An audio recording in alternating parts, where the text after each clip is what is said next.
নমস্কার, কেমন আছেন সবাই?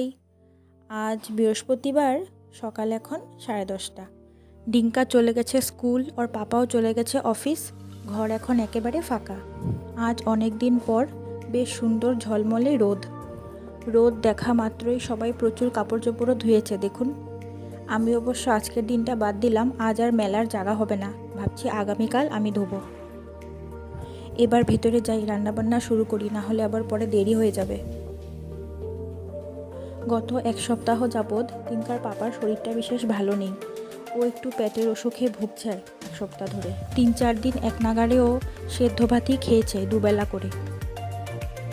গত রবিবারে বাজারে গিয়ে হঠাৎ করেই এই চিংড়ি শুটকিগুলো চোখে পড়লো। জানেন, ভালোবাসি আমি চিংড়ি শুটকি, লাউ দিয়ে কিন্তু বিশেষ ভালো লাগে, তাই নিয়ে চলে এসেছি। 100 গ্রামই এনেছি, কতগুলো উঠেছে দেখুন, অল্প একটু নিয়ে নিই। 3-4 দিন এক নাগাড়ে সেদ্ধ ভাত খাওয়ার পর দেখছি গতকাল রাতে আর খেতে পারছে না, তাই আজ ভাবলাম আজ আর সেদ্ধ ভাত করবো না, একটু হালকা করে সয়াবিন তরকারি করে দিলাম। অল্প একটু পেঁয়াজ রসুন দিয়েছি, একদম ঝোল করে দিব। হয়ে গেছে ওর তরকারি। ঝাল দিনই তো বিশেষ, ডিঙ্কাও এটা দিয়েই খেতে পারবে। সেদিন চিংড়ি শুটকি পাওয়া মাত্রই একটা লাউ সঙ্গে করে নিয়ে এসেছিলাম। অনেক দিন খাওয়া হয় না চিংড়ি শুটকি দিয়ে লাউ। শুটকিগুলো একটু লাল লাল করে হলুদ আর লবণ দিয়ে ভেজে নিলাম।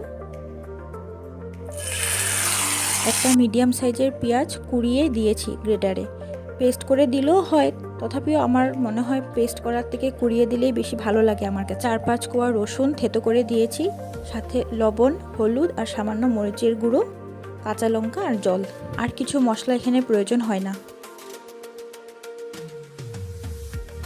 লাউটা কেটে হালকা একটু ভাপিয়ে নিয়েছিলাম। যতই হোক এখন তো অসময়ের লাউ, যদি সেদ্ধ না হয় তাই আর কি।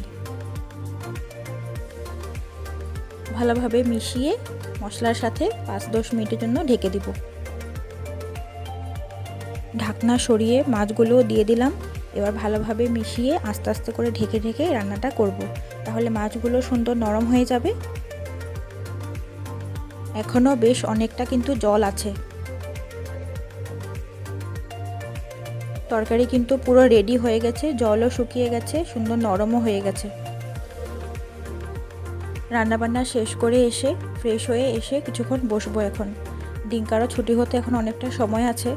ভাবলাম এতদিন পর তরকারিটা রান্না করলাম, একটু নিজেই টেস্ট করে দেখি নিজের রান্না কেমন করেছি। ভালো হয়েছে তরকারিটা, অনেকদিন পর খাচ্ছি। ডিঙ্কাকে নিয়ে চলে এসেছি স্কুল থেকে। আজ বাইরেটায় এতটাই গরম, দুজনেরই নাজেহাল অবস্থা রোদে এসে।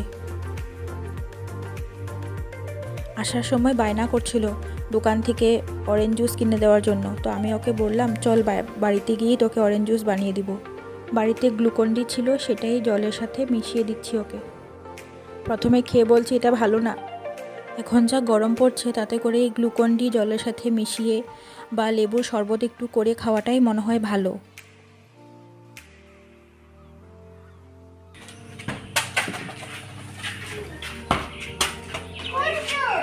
বিকেল হয়ে গেছে, এখন বাজে প্রায় 5:30। বাচ্চারা একটু বাইরে খেলাধুলা করছে, আমিও একটু বসেছি বারান্দায়। এই সময়টায় রোদ নেই তো, বেশ হালকা একটা বাতাস আছে, ভালো লাগছে বসে। খেলাধুলো শেষ করে বাচ্চারা বাড়ি চলে এসেছে। এখন বাজে প্রায় 7টা। হাত পা ধুয়ে ডিঙ্কা একটু টিভি নিয়ে বসেছে।